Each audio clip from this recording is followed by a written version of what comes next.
simetrias clássicas, né? E aí demos um breve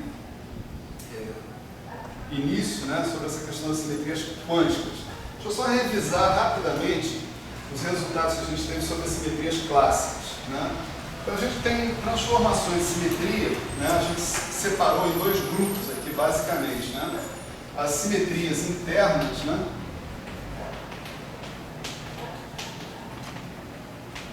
E as simetrias, já vou escrever assim, espaço-temporais, embora essa seja uma notação mais de teoria de campo do que propriamente, né, aqui da mecânica quântica não relativista. A diferença entre um grupo e outro grupo de simetrias é que num dos grupos, por exemplo, esse primeiro aqui, né, você não mexe em T, um parâmetro de evolução, né? Enquanto que no outro grupo, as mudanças em T. Quer dizer, os parâmetros de evolução são alterados também pela sua lei de simetria, né? A história toda é essa. Então, exemplos dessas simetrias, né, pelo menos aqui no âmbito da mecânica quântica, são as translações espaciais, né, e as rotações, né?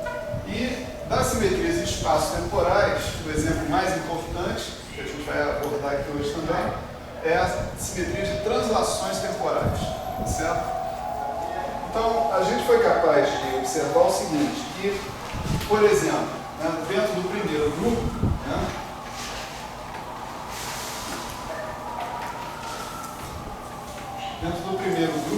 né, de transformações, então a gente tem tipicamente isso aqui, T' igual a T, você não mexe com o tempo, né?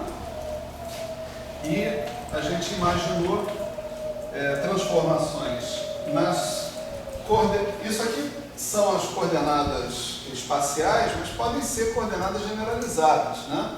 Também do seu sistema. Nada, dentro do formalismo que a gente desenvolveu, nada impede que a gente fale QI, né? Q', essas coisas assim, né? X' igual a xi mais epsilon e alfa, f alfa de x. Esses f alfa de x são funções bem determinadas, bem definidas, tá certo? E esses epsilon e alfa são parâmetros infinitesimais, né?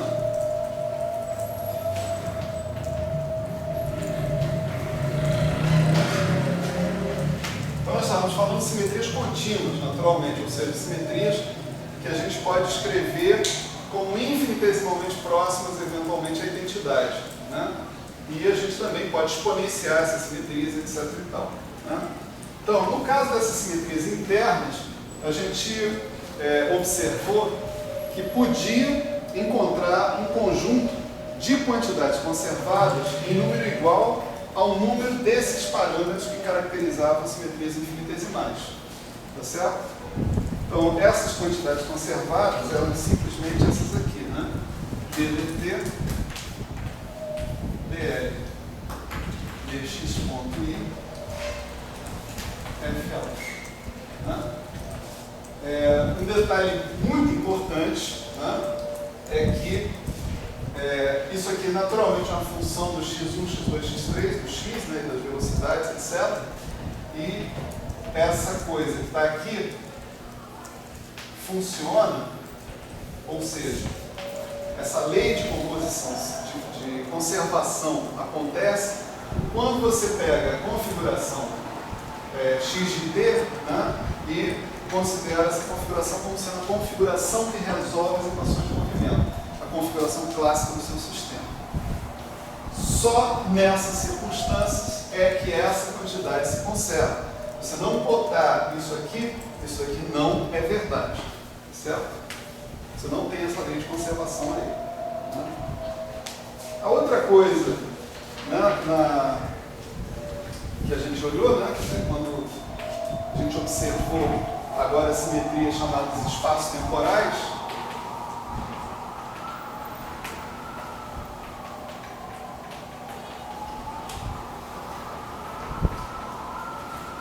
Então essas simetrias eram desse tipo assim, né?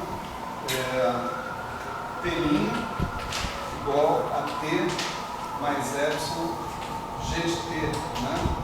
Que a gente considerou como T mais delta T, certo? E as nossas coordenadas, elas têm uma transformação que é derivada dessa lei de transformação. Estamos supondo que as coordenadas generalizadas, né, elas são escalares perante essa lei de transformação, né? Que a lagrangiana, que é escrita em termos dessas coordenadas generalizadas, sua velocidade também é um escalar perante essas transformações. Professor, Oi. o termo que o senhor colocou lá em cima, o SF alfa, por acaso é o que a gente chamava de acho que coeficiente de Lagrange? Acho que isso não. Não, acho que não. Tem nome específico isso não. Bom, eu lembro de mecânica clássica que a gente colocava, que tinha, por exemplo,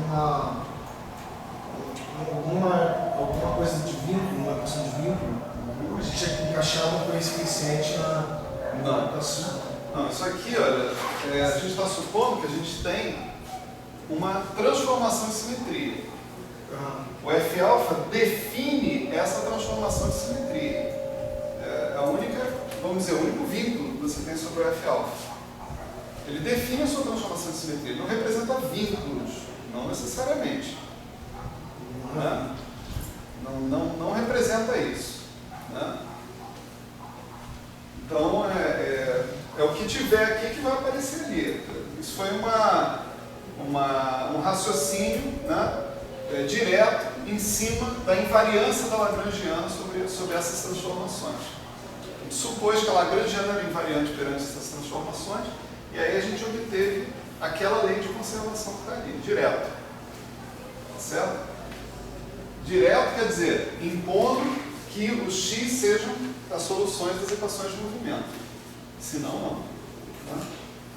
Então, dentro dessas hipóteses que estão aí, né, a gente também realizou um trabalho, né, em cima da ação dessa vez, porque a gente observou na aula passada que se a lagrangiana, né, ela se transforma desse jeito, né, L' de T igual a L de T, e as coordenadas também, isso implica, né, que você tem uma variação da forma funcional das suas coordenadas, né, que ela é essencialmente dada por menos delta t x ponto i, né, de t, né? E dado que a gente pediu que a lagrangiana fosse um escalar também, isso vai implicar numa variação da forma funcional da lagrangiana, que é também do mesmo tipo, menos delta t L ponto, né? Então a gente impôs que a ação fosse invariante perante uma transformação como essa, né? E a gente tirou como consequência desse requerimento de que a ação fosse invariante, a gente tirou a seguinte lei de conservação, né? DDT de DL de x ponto i menos L de t, quando x, novamente, é x clássico, né, igual a zero.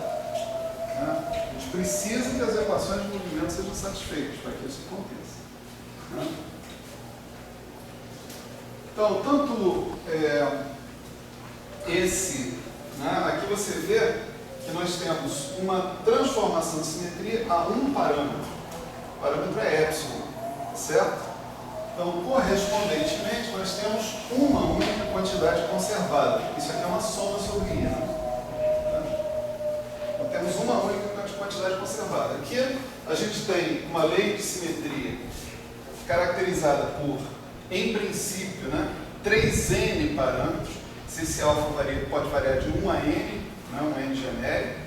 Então, aqui eu também tenho 3n quantidades conservadas. Né? Em geral, o teorema diz que se eu tiver uma transformação de simetria caracterizada por R parâmetros, eu vou ter R quantidades conservadas no final. Tá certo? Isso é o teorema de Lira. Isso aqui são casos particulares do teorema de Lira. Né? Legal. Aí a gente fez um pequeno intervalo, né? Só para falar sobre a definição, né, de valores esperados de operadores dependentes do tempo. Né? Mas espera aí, operadores não dependem do tempo. Quem depende do tempo são vetores de estado. É verdade isso na representação de Schrödinger. Né? Na representação de Heisenberg, não. Então a gente tratou de observar como é que a integral funcional se coloca na representação de Heisenberg. Porque é nessa representação que a gente tem sentido falar em valores esperados de operadores dependentes do tempo. Né? Então, vamos dizer que as nossas definições básicas foram essas. Né? Um estado, um vetor de estado de Heisenberg, né? Ele é definido como exponencial de I sobre H cortado, T menos um certo TI dado, né? Si de T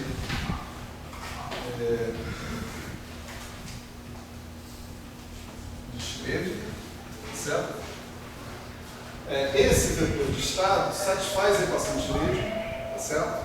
É um vetor que evolui, né, seguindo a equação de Schrödinger, de modo que essa equação que está aqui implica que IH cortado desse de Heisenberg é zero, né? Esse estado, então, é independente do tempo, né? E se os vetores de estado se transformam dessa forma, quaisquer operadores que eu tenho, que antes não eram dependentes do tempo, passam a ser dependentes do tempo e vão se transformar dessa maneira, né? Exponencial de I sobre H cortado H T menos TI, o operador na representação anterior de Schrödinger, né? Eu estou supondo independente do tempo, mas ele pode ter uma dependência explícita do tempo. Não há por que não considerar isso também, né? Eventualmente. Então, essa é uma conjugação pela transformação unitária que faz a mudança, né, tá certo, da representação. E a gente também mostrou rapidamente, né, que esses operadores agora dependentes do tempo, né, eles satisfazem que a derivada deles, né, é reproduzida pelo comutador deles hamiltoniano. Certo?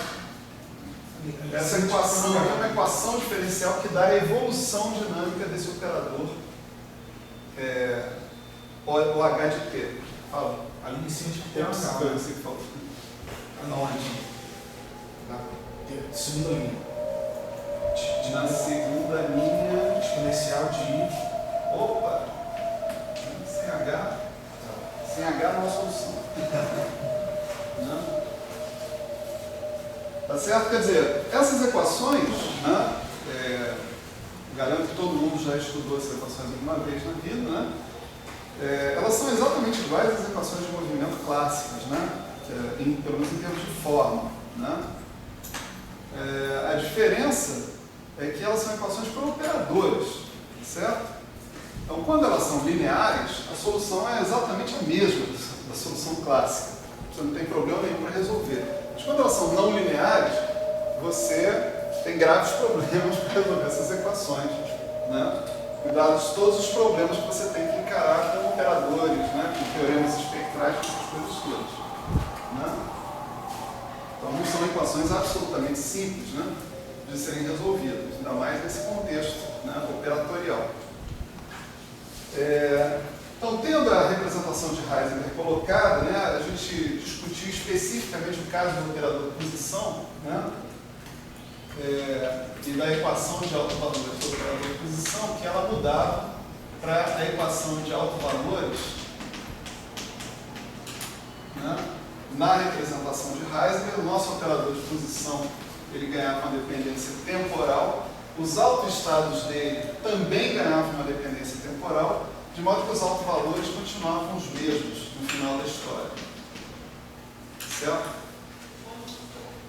O operador no instante T é diferente do operador no instante T', autoestado do operador no instante T é diferente do autoestado do operador no instante T'. Né?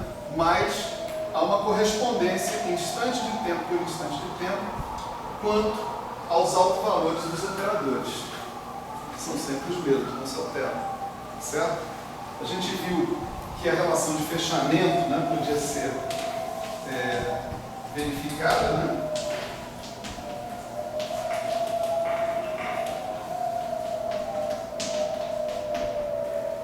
Certo? Isso que acontecia.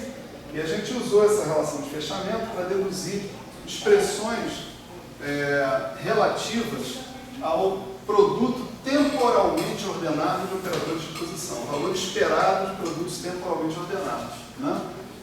Então a gente definiu um objeto que era o T, xh de T1, xh de T2, né? Isso aqui era xh de T1, xh de T2, se T1 fosse maior que T2, ele era xh de T2, xh de T1, se T1 fosse menor que T2. Ups.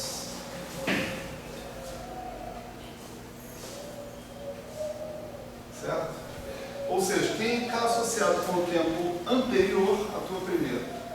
Certo? Isso é chamado operador de operação, né, de ordenamento temporal. E o principal resultado aqui nessa parte, né, foi conseguir mostrar que esse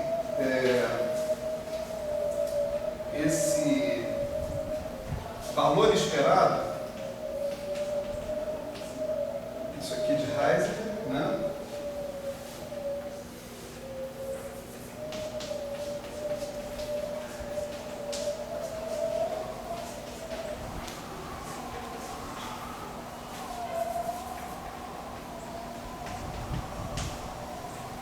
Ok?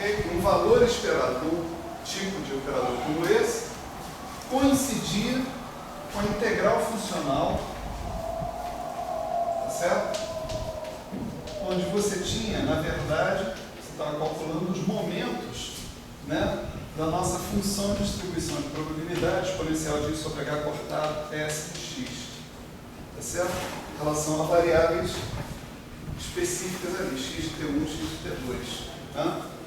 A gente viu que, embora aqui x de T1 e x de T2 sejam funções, e portanto você pode trocar uma de posição com a outra sem problema nenhum.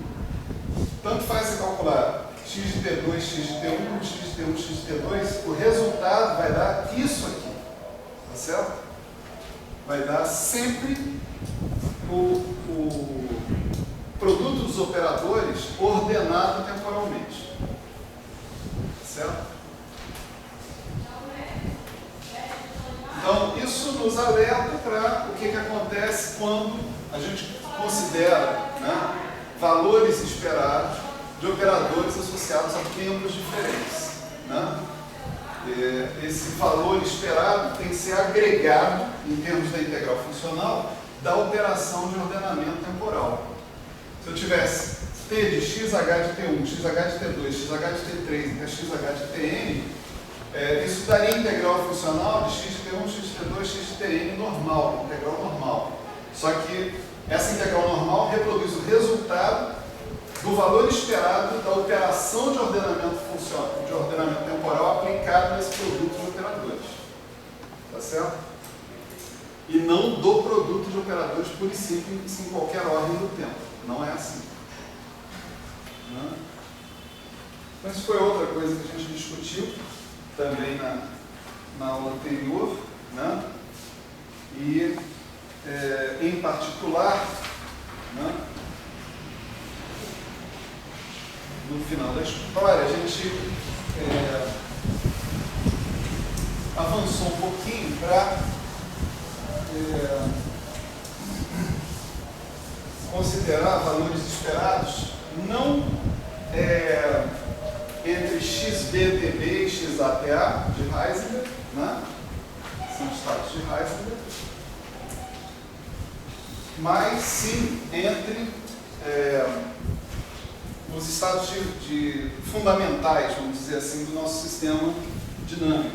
Então, eu imaginei o seguinte, que eu estivesse querendo calcular φ0 TD, T, XH de T1, XH de T2,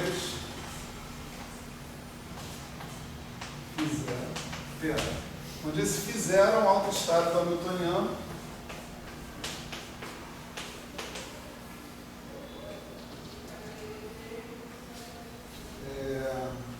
associado, né, com o menor valor possível da energia. Claro que aqui nós estamos supondo que o nosso hamiltoniano é limitado inferiormente, então por isso existe um menor valor possível da energia, né? Existe um alto valor mínimo para ele.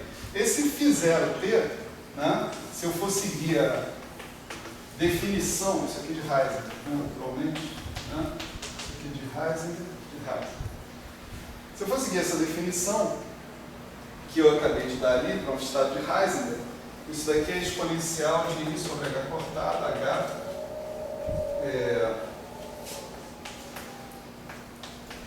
T menos um certo TI, vezes o φ0 de Schrödinger original, né?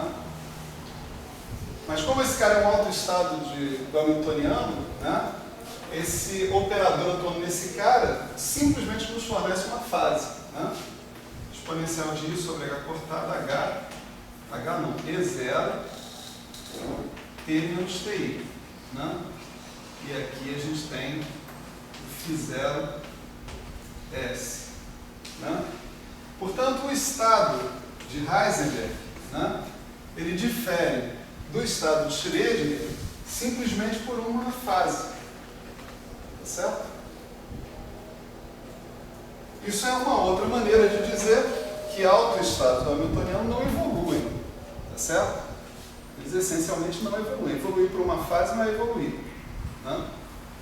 Nenhuma probabilidade ou amplitude de probabilidade que você calcule vai conseguir te calcular essa fase, no final das contas, né?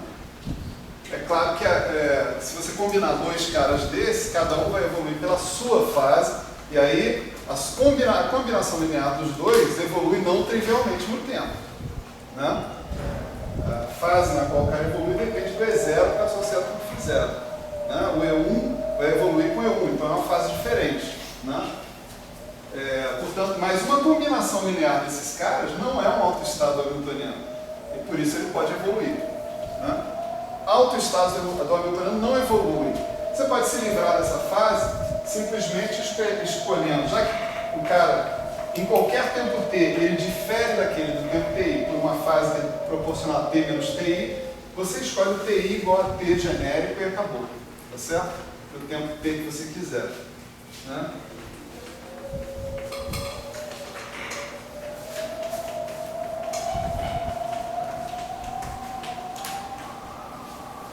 Então, nessa hipótese da gente fazer uma escolha, né, específica, né, desses tempos, de modo a acabar com essas fases, né,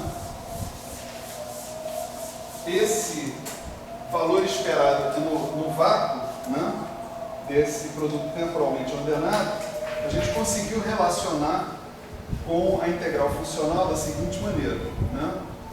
O valor esperado em questão, vou escrever assim, né? É esse cara aqui, né?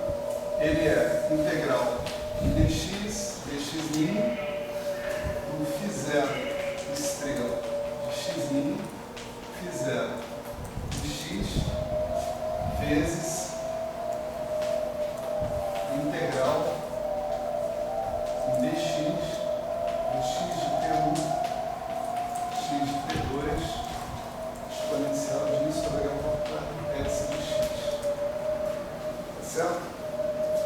Então, o valor esperado no vácuo incorpora, né, o cálculo usual do propagador, tá certo?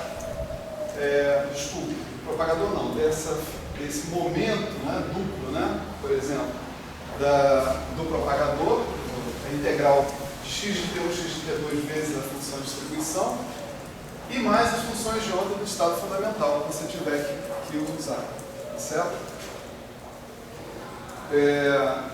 Supondo que você conheça esse φ0, né, que está aqui, ou a novidade mesmo que você tem que calcular é esse cara que está aqui, né? E lembrem-se também que a informação sobre o φ0 está contida dentro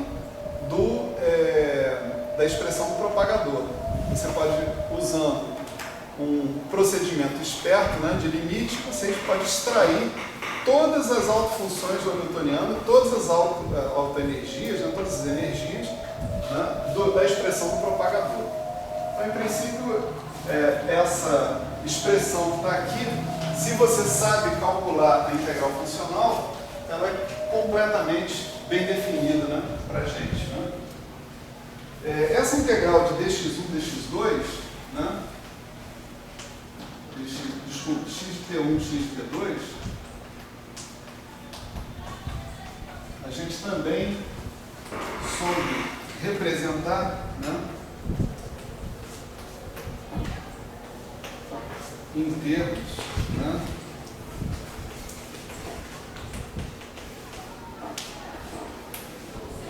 do propagador usual do sistema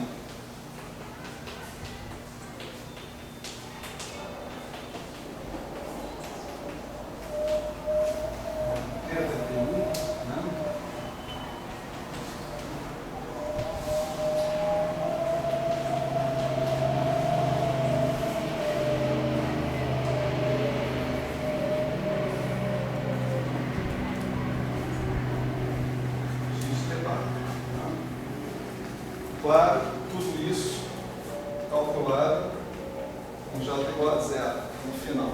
Né? Ou seja, para calcular esse cara que está aqui, tudo que você precisa fazer é calcular o propagador mesmo, com a adição de um termo associado a uma força externa, uma corrente externa, como a gente tem. Se você conseguir calcular aquele cara, calcular esses momentos, né, da função de distribuição de probabilidade em relação ao x de TI, né, é simplesmente calcular duas derivadas funcionais, ou 3, ou 4, ou 5, tantas quanto você queira, efetivamente. Então, esse objeto aqui, né, é que se mostrou o essencial para que você consiga calcular qualquer momento desse tipo e, portanto, qualquer elemento, né, como esse que está aqui. Tá? Elementos desse tipo, eles são importantes, né, porque eles vão definir o que nós chamamos de funções de Green, né, da nossa teoria. E as funções de Green, elas são um método poderosíssimo, né, utilizado quando a gente fala tanto de espalhamento, quanto de física de muitos corpos, quanto dessas coisas todas. Né? Então está no menu, né, do curso, né, para mais tarde a gente avançar em cima desses tópicos. E aí a gente vai voltar a essa questão das funções de Green, certo? Vamos voltar a elas. Na física de partículas elementares elas também são importantes e tudo. Né? Mas, vamos dizer, o núcleo principal dessa revisão sobre representação de Heisenberg era justamente a gente ter a noção do que significa, concretamente, calcular o valor esperado de operadores dependentes do tempo. Né? Quer dizer, nós vamos ver aparecer, agora na discussão que vai se seguir, integrais funcionais com coisas aqui. Tá certo? Tipo x de t, tipo coisas desse tipo. Né? E é preciso entender o que isso significa do ponto de vista de valores esperados. O que é que nós estamos calculando no final das contas. Tá? Então, por isso a gente parou para falar sobre a representação de Heisenberg. Né? Então, falando sobre a representação de Heisenberg, então vamos para frente. Vai bem, gente.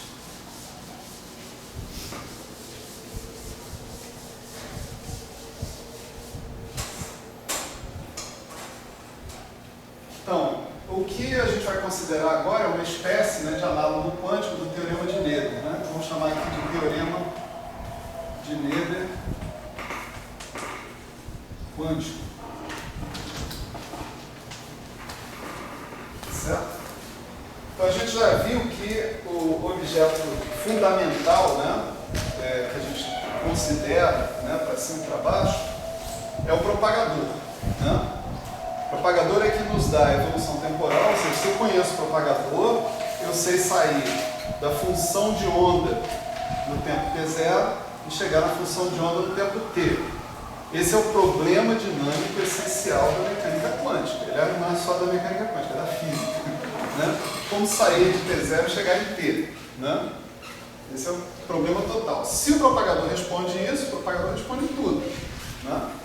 No princípio, toda a informação que eu deveria associar à solução da equação de Schrödinger, eu posso associar ao propagador. E nós vimos alguns exemplos. Um exemplo, na verdade, emblemático, que é o do oscilador harmônico, onde realmente essa informação estava presente também as autofunções e autoenergias do Hamiltoniano, né? Então, estava tudo lá.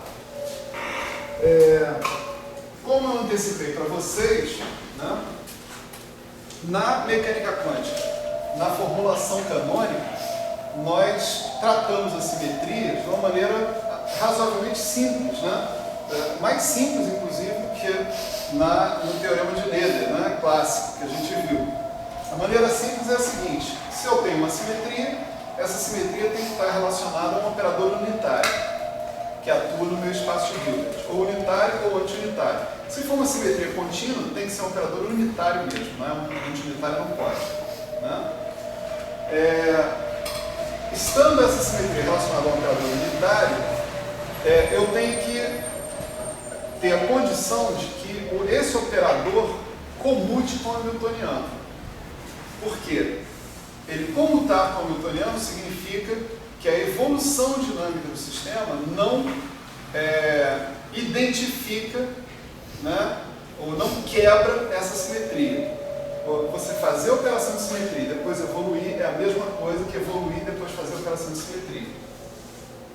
Isso que representa o comutador do hamiltoniano com o operador, com o gerador de simetria, com o operador que representa a simetria dá zero. Né? Esse operador que representa a simetria, por sua vez, se a gente tem uma simetria contínua, esse operador ele é exponencial de alguma coisa. Exponencial de parâmetro vezes outros operadores, que são operadores hermitianos.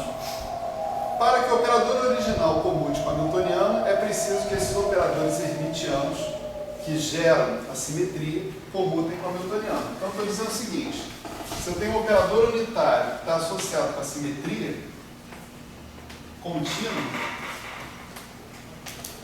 então esse operador unitário ele pode ser escrito essencialmente dessa maneira, né? O exponencial de εa, QA, onde esses QA são operadores, se o U tem que ser unitário, os Q têm que ser hermitianos. Lembra que o unitário é isso, né?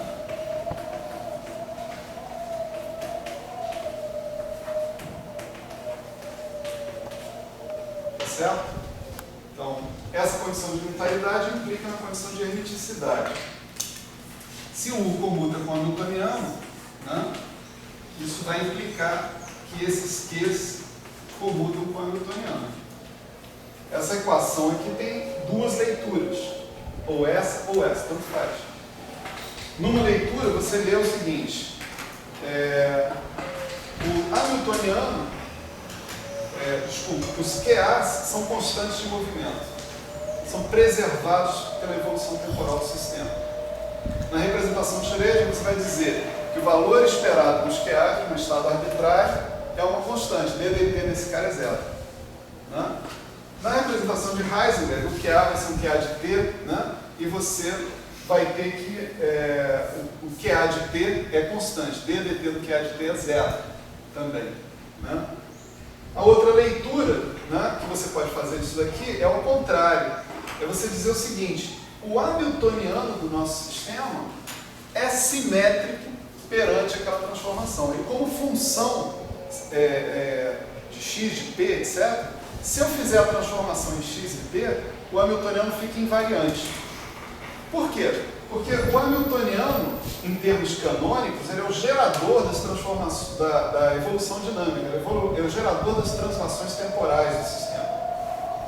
Mas esses caras, em termos canônicos, né, em termos de mecânica clássica, eles são as funções geratrizes infinitesimais das transformações de simetria. Então, se o hamiltoniano comuta com esse cara, isso quer dizer que esse cara é invariante por translações temporais. Mas se esse cara comuta com o hamiltoniano, isso quer dizer que o hamiltoniano é invariante pelas transformações de simetria em questão. Você pode olhar para essa equação e escolher a interpretação que você quer dar para ela. Ou é uma ou é outra. Não tem problema. Né? Então, isso daqui é o teorema de Ledo, certo? Se eu tenho uma transformação de simetria contínua, olha aqui a transformação de simetria contínua, tem um operador unitário, né? Esse operador unitário tem lá seus geradores, né? Como a simetria é contínua, ele tem que ser escrito em termos de um conjunto de geradores dessa maneira, né? E se a dinâmica tem que preservar a simetria, isso aqui tem que acontecer e, portanto, você tem que ter tantas quantidades conservadas quantos são os parâmetros. Ponto. Né? Em princípio, o teorema de Ledo está aí, quântico, certo? Sem maiores problemas. É exatamente o análogo, né, do ponto de vista quântico que a gente discutiu classicamente aqui, tá certo? A pergunta aqui é a seguinte: como é que a gente traz isso para o contexto da integração funcional? Tá certo? Como é que isso funciona na integral funcional? Como funciona na formulação canônica, está claro aqui, tem duas linhas aqui sem maiores problemas. A pergunta é como funciona na integral funcional.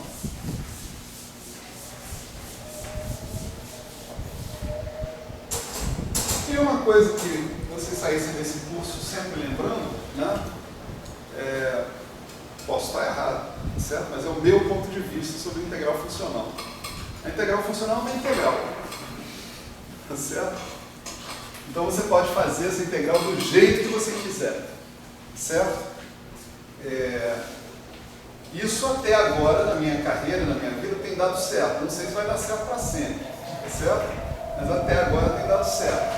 Então nós vamos continuar explorando isso daqui, né, dessa mesma maneira. Ou seja, se eu tenho uma integral funcional, e ela é uma integral, eu posso fazer ela usando o conjunto de variáveis que eu tiver interessado. Tá certo? Então vamos pensar o seguinte: o nosso propagador, né,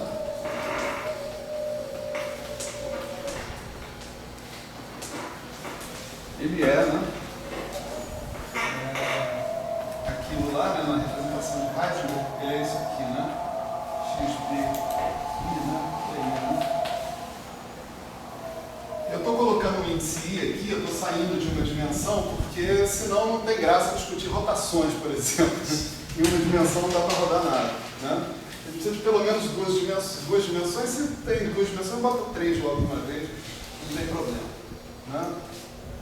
XA PA, né? Isso aqui de Heisenberg, né? Só que a gente viu que está associado a N vezes dxi exponencial de sobre a cortada S dxi. Né? Esse dxi, né,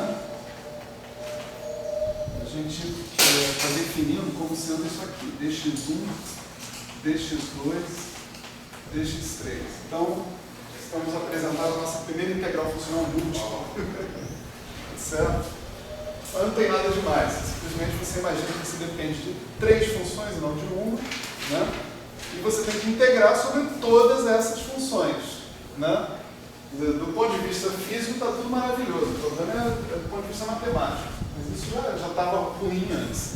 Então não tem problema, né? Não tem nenhum problema novo, pelo menos. E o fator de normalização vai sair da integração em 3 momentos, né? Sim. Isso não pode complicar em algum momento? Não. Não? Cada integral funcional, se você olhar agora, né, por exemplo, pega o oscilador harmônico tridimensional. O oscilador harmônico tridimensional vai fatorar em 3 osciladores harmônicos unidimensionais. Você faz a conta para cada um deles e teu fator de normalização vai ser o produto dos fatores de normalização de cada um. Só isso. Esse é o fator que vai ser necessário para essa integral múltipla que está aí. Cada uma das integrais tem a integral numa função só, já tem o seu problema. Se resolver aquele problema, está resolvido por integral múltipla, né, em princípio. Né? Então, dentro desse espírito, né, eu posso fazer uma transformação arbitrária, uma mudança de variáveis infinitesimal arbitrária na minha variável de integração. Não estou integrando sobre essa variável de integração, são essas funções xi. Né? Então, ao invés de integrar sobre xi, eu vou dizer o seguinte: integrar sobre xi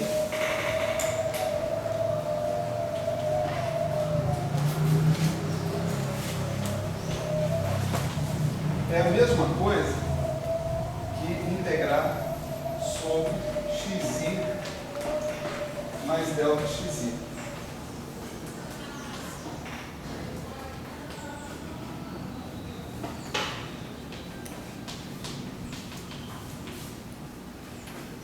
O que eu estou fazendo aqui? Estou simplesmente mudando o rótulo da minha integração, certo? Não estou fazendo mais nada. Tipo assim, a integral de x dx é igual a integral de x' mais x' dx'. Né? Mais nada. Bom, estou mudando o rótulo da integração, né? Mas se eu quiser relacionar esta medida funcional com a medida funcional anterior, aí sim eu tenho que pensar num jacobiano, né? Dentro dessa história. Eu não posso viver a minha vida inteira impune, né? Pagar algum preço. Né? Então, a história toda, né, vai ser que o dx i mais delta xi, né, ele é o dxi vezes um certo jacobiano que eu permito que dependa das coordenadas xi, porque o delta xi, em princípio, depende dos próprios xi, sem maiores problemas, e dependo também da quantidade pela qual eu estou fazendo a minha transformação, né? Dependo do delta xi em particular. Né? Se delta xi, por exemplo, é um epsilon vezes fxi, esse jacobiano é uma função de epsilon, tá certo? É uma função, é um funcional, perdão, j de xi e de epsilon. Tá?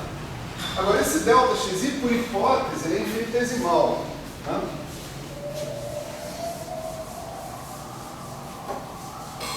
No fundo, você está fazendo uma diferencial de segunda ordem. Né? Oi? No fundo, você está fazendo uma diferencial de segunda ordem. Por quê? Porque tem a diferencial dentro da variável e depois a própria diferencial. Né? Dentro da variável?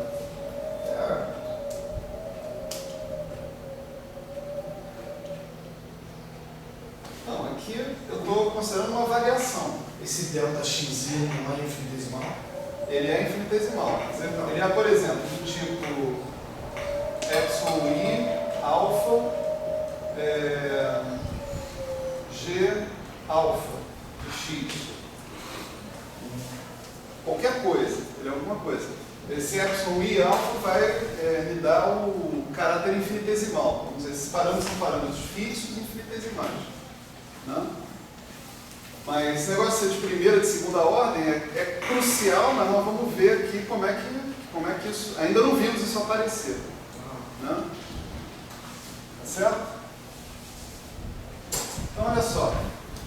Esse jacobiano, né, eu posso imaginar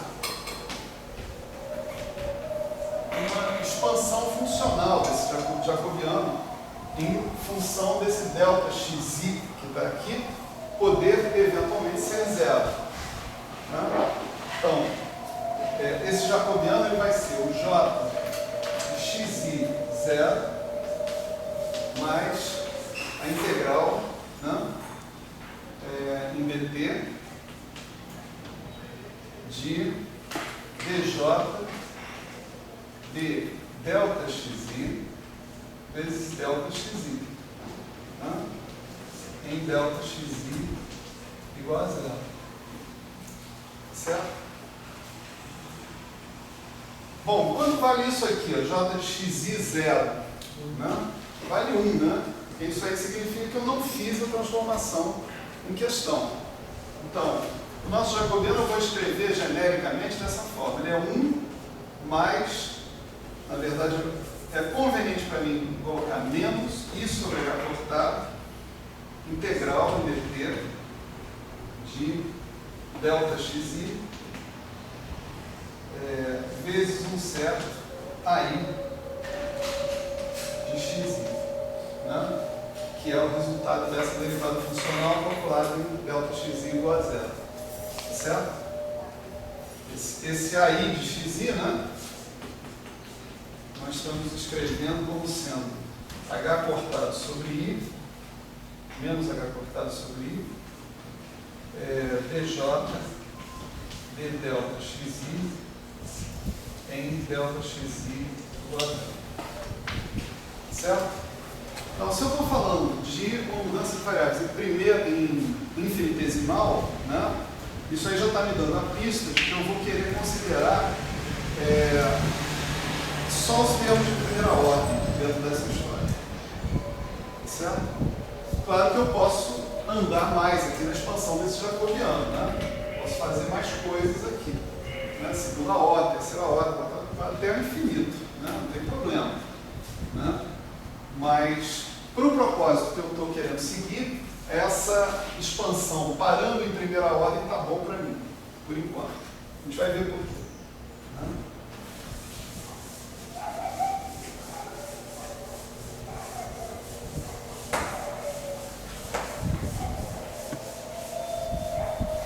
Veja que aqui nós estamos fazendo uma transformação de simetria arbitrária. Uma transformação de simetria não, uma transformação arbitrária. Ninguém falou nada de transformação de simetria aqui. Tá certo? Então, outra coisa que eu posso expandir é a minha ação, né? Como S de xi mais delta xi. Posso fazer isso também igualmente até a primeira ordem, né? Então, se eu fizer isso até a primeira ordem, seu S de xi mais integral dt, né? Eu estou removendo aqui os limites de integração, mas implicitamente eles são entre TA e TB, tá certo? Só para a gente não gastar tempo escrevendo os limites de integração iguais o tempo todo, né? De delta xi ds dxi de T também, em delta xi igual a zero, né? Tudo bem, não tem problema. ds de delta xi, ds de xi de delta xi. Né? Então eu tenho um cara, né, aqui em primeira ordem, olha só, a integral é uma integral em dxi. Aqui vou colocar o jacobiano, né, que é 1 menos I sobre H cortado, integral em dt de delta xi, esse tal de AI de xi, potencialmente de xi, né? E aqui vem a exponencial de I sobre H cortado, S de xi mais delta xi. Não é isso? Que é a exponencial desse cara que está aqui, né? A exponencial desse cara que está aqui dá exponencial de I sobre H cortado S de xi vezes a exponencial de I sobre H cortado integral em dt delta xi ds dxi de t. Não é isso? Só que esse argumento aqui dessa parte da exponencial, eu separei, eu fatorizei as duas exponenciais. Esse argumento desse pedaço da exponencial é infinitesimal, né? Então eu posso escrever esse cara aqui também como 1 mais I sobre H cortado, integral em dt, delta xi de t, ds dxi de t. Né? Mais termos de segunda ordem. Né? junta a coisa toda, né? Você vai ter, ó, 1 vezes isso, vezes 1. Ok. Né? Então, esse primeiro termo aqui é n integral dxi da exponencial de i sobre h cortado s de xi. Certo? Depois você vai ter 1 vezes esse vezes esse. Tá certo? Então vamos abrir aqui um i sobre h cortado, integral dt, delta xi ds dxi de t. Isso também é de primeira ordem. Outro cara de primeira ordem vai ser isso vezes 1. Ele vai contribuir com menos i sobre h cortado, né? Vamos já botar a integral em dt em evidência, né? Vou ter delta xi aí de xi. Né?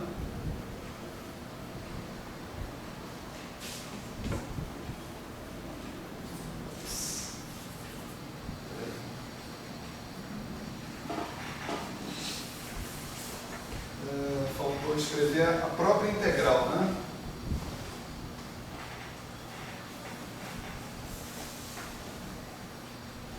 Eu conserto isso sem virar uma catástrofe no caderno quem estiver anotando. Deixa eu colocar o termo que foi o primeiro termo ali, né? O primeiro termo era n integral dxi da exponencial de i sobre h cortado s de x, né? Mais esse termo que está aqui.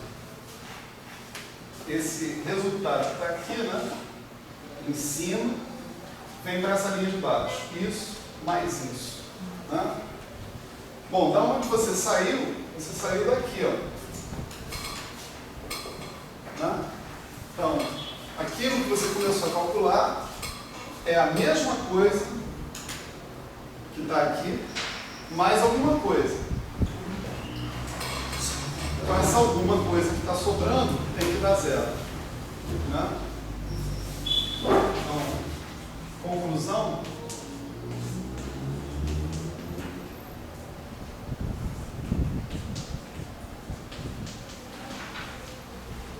Você ignorou o termo de segunda ordem, né? Sim, mais ordem delta xi ao quadrado, mais outras coisas.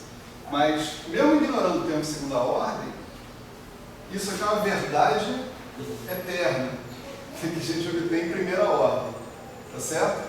Isso aqui não é uma aproximação, isso daqui é uma coisa que tem que acontecer. Outras coisas que tem que acontecer acontecerão em segunda ordem, mas essa daqui já tem que acontecer e já está visível, tá certo? Então, aqui eu tenho uma integral em dt, o i sobre h cortado, eu vou fatorizar essas coisas todas, integral em dt, i sobre h cortado, né? Disso tudo aqui. E aqui vai aparecer o seguinte, delta xi ds de t, né? ds dxi de t, menos delta xi aí de xi. Também tudo de t, né? Tudo isso de um certo t aí. Isso aqui tem que obrigatoriamente ser igual a zero. Né? A nossa integral em dt aqui, ela é do TA até um tb, mas é para qualquer TA, para qualquer tb que eu queira. Né? Então isso aí só tem chance de ser zero para qualquer TA e para qualquer tb que dê na minha veneta de colocar ali, se o integrando for zero. Se essa coisa que está aqui for zero. Agora a gente reconhece o valor de ter estudado a representação de Heisenberg. Né? E a gente observa que isso daqui é um certo funcional, né, de x. Né? Mas esse funcional de x envolve o tempo t. Né? Portanto, esse cara tem uma interpretação em termos de uma integral funcional como indo dar um valor esperado de um operador x de t de Heisenberg. Tá certo? Coisas assim. aqui a mesma coisa acontece. Né? Então, o resultado final aqui é o seguinte, né? É que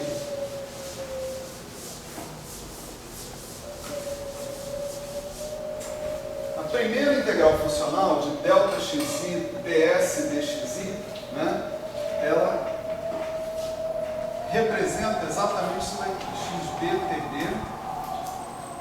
ΔXi ds dxi de t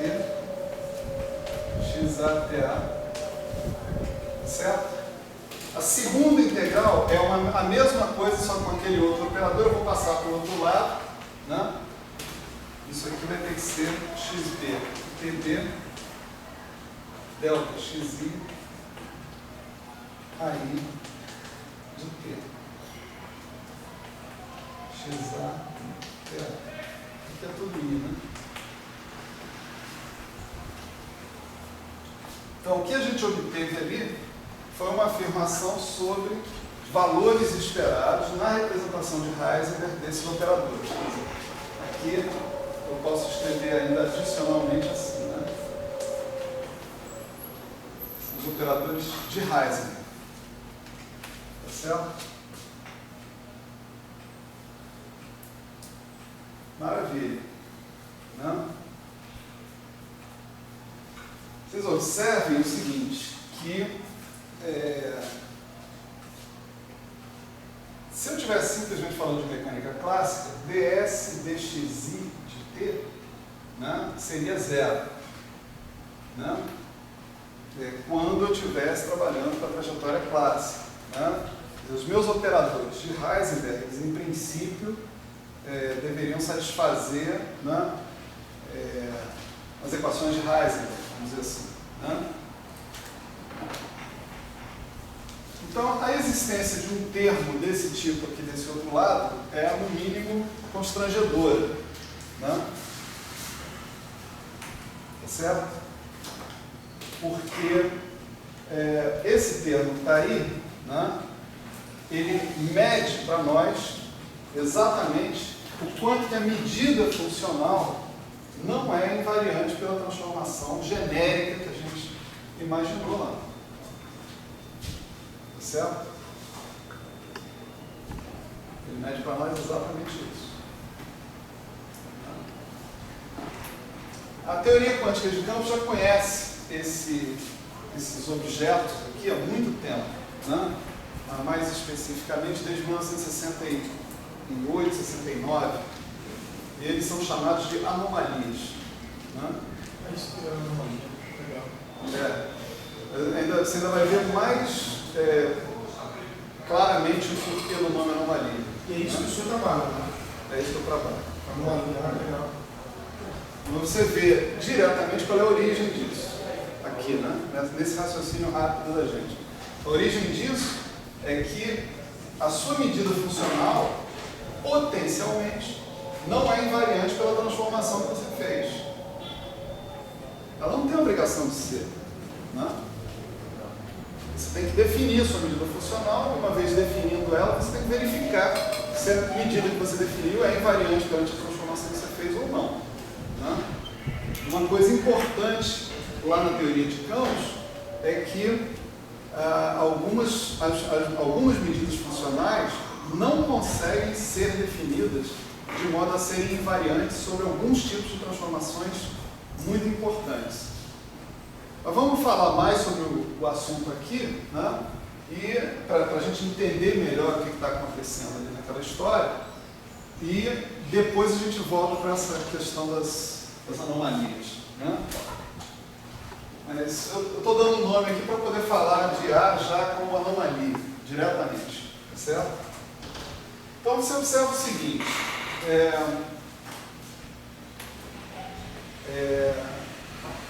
Eu vou lembrar vocês que eu fiz uma transformação absolutamente genérica. Eu não fiz uma transformação de simetria da minha ação. Fiz uma transformação completamente genérica. Mas e se essa transformação fosse uma transformação de simetria da minha ação? Né?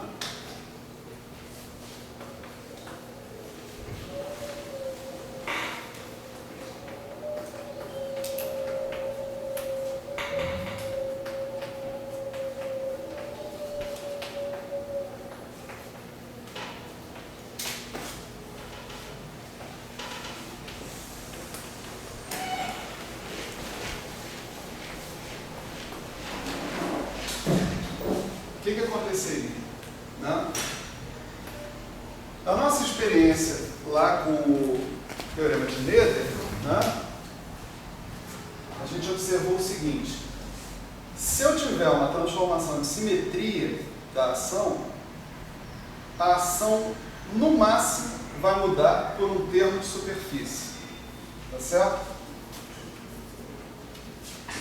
Então, o que vai acontecer com a transformação de simetria é o seguinte: é que o S de xi mais delta xi, né, ele vai poder ser escrito como S de xi mais uma certa integral em dt, ddt de delta xi lambda i.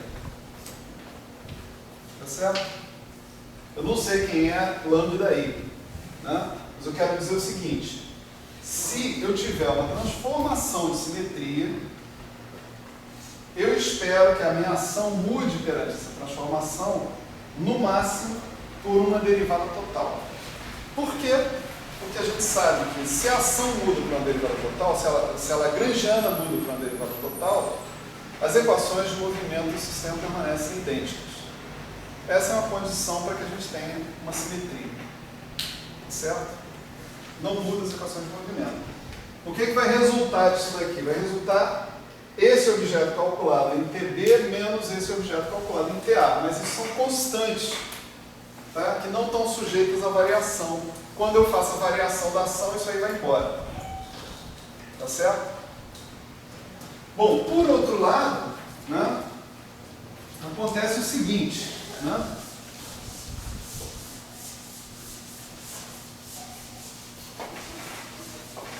Por outro lado, né,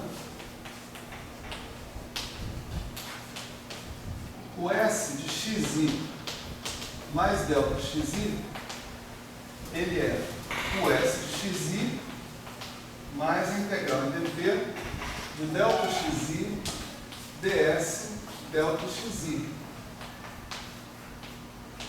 Né? Certo? Conclusão: se você comparar uma coisa com a outra, esse objeto que está aqui, né, delta xi ds dxi de t, tem que ser uma derivada temporal de alguma coisa, envolvendo delta xi e esse lambda i desconhecido aí. Se eu tenho uma simetria, tá certo, do meu sistema, se eu tenho uma simetria, então essa grandeza, tá certo? Eu estou falando do funcional de ação, não estou necessariamente trabalhando sobre as equações de movimento. Isso aqui tem que ser ddt desse cara. Tá certo? Se eu trabalhar com as equações de movimento, aí eu observo o seguinte: que ddt desta quantidade tem que ser zero, porque ds dxi é zero. Tá certo? Isso aqui, igual a zero, são as equações de movimento. Então, isso implica na conservação de uma certa quantidade. Tá certo? Mas essa quantidade ali é exatamente a que entra aqui e a que entra aqui. Portanto, o que eu estou vendo ali é que no caso em que eu tenho simetrias, né, aquela equação que está ali está me mostrando uma potencial violação da conservação de alguma coisa. Por quê? Esse argumento que eu dei aqui é quando o delta xi representa uma transformação de simetria. Nesse caso, esse objeto aqui é ddt de alguma coisa. Mas isso que está aqui potencialmente pode estragar essa conservação. Então isso aqui é uma violação quântica potencial, né, de uma lei de conservação que a gente sabe que se dá classicamente. Quanticamente há a possibilidade, está aberta aqui, de você ter uma violação quântica de uma lei de conservação clássica. É por isso que o nome é anomalia. Certo? Nos casos simples, essa anomalia seria zero, então. Sim. Vou mostrar para 3 casos importantes que a anomalia é zero. Eu não vi a palestra toda, mas teve uma palestra de um cara que falou sobre você ferir a segunda linha termodinâmica quanticamente. Eu acho que um colóquio de 2 semanas atrás. Ele falava que... Nunca ouvi falar disso, cara. Ele estava comentando isso, eu não sei se tem a ver. Não. Bom, não sei. A gente tem uma relação entre integral funcional, né, e grandezas termodinâmicas. É por isso que eu pensei A gente nisso. vai falar sobre essa relação no futuro próximo também. Né? E talvez, né, o cara tenha descoberto alguma situação aí onde a entropia cresce, né? Sei lá. Não sei. A entropia cresce, a entropia diminui, né? Globalmente. Certo? Mas eu nunca ouvi falar disso. Eu pensei nisso porque na aula passada o senhor falou a relação que tem com a termodinâmica. Com mecânica estatística, né? Mais especificamente. Professor, e tem algum caso que tem uma simetria clássica clara, mas esse troço está errado, quanticamente falando? Tem. Tem? Na verdade, está errado como assim que você diz? Não é zero. Isso não significa que está errado. É? Espera, só consertar o termo, depois eu falo. Né? Se isso daqui for diferente de zero, significa que a parada não conserva. Não, eu estou pensando no caso que conserva, basicamente. Assim, Você conserva classicamente, mas o que conta é quântico, o mundo é quântico, não é clássico. Pode ser que você conserve classicamente porque tem uma série de cancelamentos, etc. e tal, que acontecem lá. Né? Mas, quanticamente falando, é que você tem que ver se conserva ou se não conserva. O caso mais espetacular dessa violação, né, na verdade, foge um pouco da sua pergunta, porque não tem o chamado caso clássico. Né? Só tem o caso quântico para avaliar. Né? A violação da conservação da corrente quiral, né, nas interações fortes. Né? Quer dizer, você tem uma simetria meio formal, né, das interações fortes, que é a simetria quiral. Né? E essa simetria, não só das interações fortes, de outras interações também. Essa simetria quiral é quebrada no nível quântico exatamente por um termo como esse. Aí você tem a anomalia quiral, chamada anomalia quiral. A anomalia quiral ela é responsável por permitir que um certo decaimento muito importante aconteça, que é o decaimento do π0 em 2 fótons.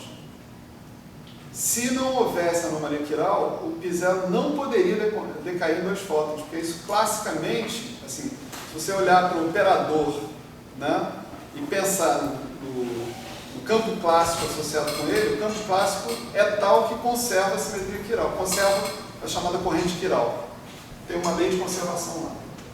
Essa lei de conservação é violada, e é graças a essa violação que o teu π0 pode decair em 2 fótons. Então é espetacular, né, que você tenha um objeto como esse, né, tendo consequências físicas diretas e mensuráveis. Tá certo? Isso aparece no nível quântico, em alguns casos específicos. É responsável por outras coisas também. Por exemplo, quando você diz que teoria de cordas só funciona em 10 dimensões, nas supercordas, ou em 26 dimensões, se for corda bosônica, o que você está falando no fundo é de uma coisa dessas. Um tipo de anomalia como essa, que impede, né, que a simetria conforme seja preservada em 4 dimensões. Ela joga a dimensão para esses valores aí. Só nesses valores você tem cancelamento dessas anomalias e pode usar a teoria conforme para definir completamente a sua teoria de cordas. Né? Então as anomalias elas têm tido um papel, né, assim, realmente importante dentro da física de partículas, né, principalmente. Né? Mas eu falo mais sobre anomalias mais para o final. Aqui, vamos parar na mecânica quântica não relativística né? Antes da gente subir lá para as alturas inimagináveis, né? Professor, mas só uma outra pergunta que ainda é inimaginável. Quando você falou da teoria de cordas, é daí que surge aquele somatório misterioso da extensão analítica da zeta de Riemann, que dá menos 1 sobre 12, e o somatório é 1 mais 2 mais 3 mais 4 mais 5. Esse somatório já apareceu aqui, só que eu não mostrei. Né? Você não teve aquele produtório lá dos autovalores da partícula livre, aquele determinante funcional da partícula livre? Ali, se você olhar para aquele... É que eu fui muito, vamos dizer assim, eu botei a culpa no fator de normalização, né? Botei a culpa no fator de normalização, mas um monte de gente não fala do fator de normalização e aí bota a culpa na história, né? Diz assim, isso aqui é um absurdo, soma de 1 mais 2 mais 3 mais 4 igual a, sei lá, pi, não sei, não me lembro quanto é que dá. Menos 1 sobre 12. Menos 1 sobre 12, né? Soma até infinito, 1 mais 2 mais 3 mais 4 dá menos 1 sobre 12. Incrível, né? Mas a verdade é que você está fazendo uma regularização aí, tem uma coisa implícita dentro da história que não está sendo contada dentro do negócio. Então esse problema do menos 1 sobre 12, no fundo, é equivalente não é um ao problema da normalização. Isso não é um problema. É uma solução. Isso é uma solução. Isso é a extensão analítica da zeta de Riemann, né? que te dá esse resultado. Agora, o teu problema é você dizer que essa soma é igual a essa extensão analítica. É esse que é o problema. Quando você fala isso, você tem uma outra coisa por trás. Você está dizendo que você tem um fator de normalização a mais que você está colocando ali. E se você regularizar a sua expressão adequadamente, ela vira compatível com a extensão analítica da zeta de Riemann ali. Né? Tem um pré-discurso aí, que usualmente não é feito. Aí fica esse resultado maluco. Né? Tipo, o que está no Hatfield, é a mesma coisa. Né? Está lá no Hatfield, é isso. Fez um produtório, que você olha para o produtório e fala, isso está infinito, é óbvio. Entende? E o cara, não, isso aqui dá o negócio da partícula livre, daquele fatorzinho bonitinho. Mas é a mesma coisa. Tem um fator de normalização implícita no meio da história. Ou você tem uma regularização implícita, né, ali. Não tem, milagre não acontece. Pelo menos assim, né, em física. Né? Pode até acontecer coincidência, um milagre mesmo, eu não conheço. Não. Bom, olha só. Então o que a gente vai fazer aqui? Vamos detalhar, né, só para a gente ver exatamente o que está acontecendo aqui, para 3 tipos de transformação específica, que são transformações de simetria comuns, né, que a gente considera comumente. Translações espaciais, rotações, translações temporais. Tá certo? As 3 transformações típicas, né? Então vamos detalhar o que está rolando aqui, né? Para a gente ficar mais tranquilo com essa equação que está aqui, né? Ela realmente é a fonte de grande intranquilidade, né? Então vamos lá, translações espaciais, né?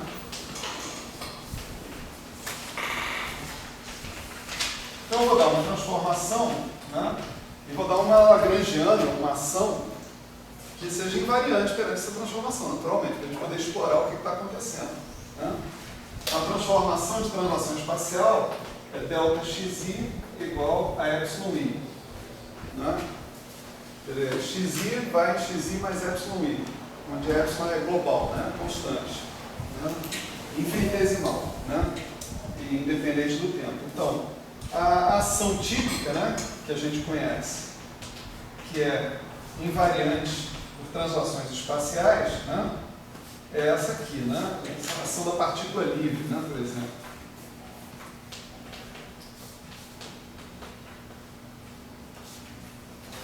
Certo? Se eu trocar xi por xi mais ΔXi, onde ΔXi é uma constante, x ponto i vai em x ponto i, fica tudo parado ali, né? Então, se você calcular lá a derivada funcional da ação em relação ao x, né, aparece aqui, né?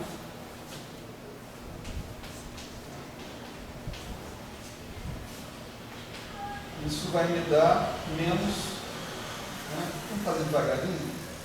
Integral dt barra, né? Estou derivando aqui x ponto i em relação a xk de t, né? Então, deriva esse, mantém esse, deriva esse, dá dois termos iguais, né? Então a gente vai ter m x ponto i de t bar, né? Derivada de x ponto i, funcional, né?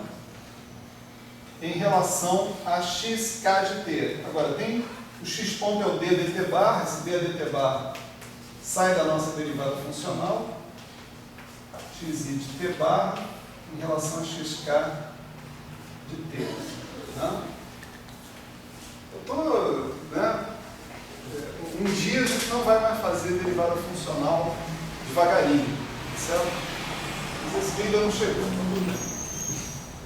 Aqui você tem uma delta de t bar menos t, tem a d dt barra, né? Da delta de t bar menos t, integra esse negócio usando a ddt de delta de t bar menos t, você vai obter menos m x ponto, né? Ou seja, menos ddt de m x ponto de t. Você dá x dois pontos, como m por definição aí, independente do tempo, né? Menos ddt de m x ponto de t.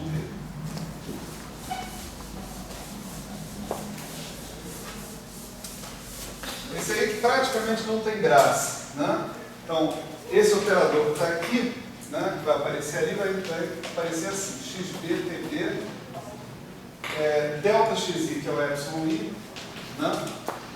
ds dx ponto i, dxi, que é ddt de m x ponto i, xata é igual, né, ao outro lado da história, que é o delta xi aí de t. Né? Oi? Isso aí é força, né? Mx ponto não é momento.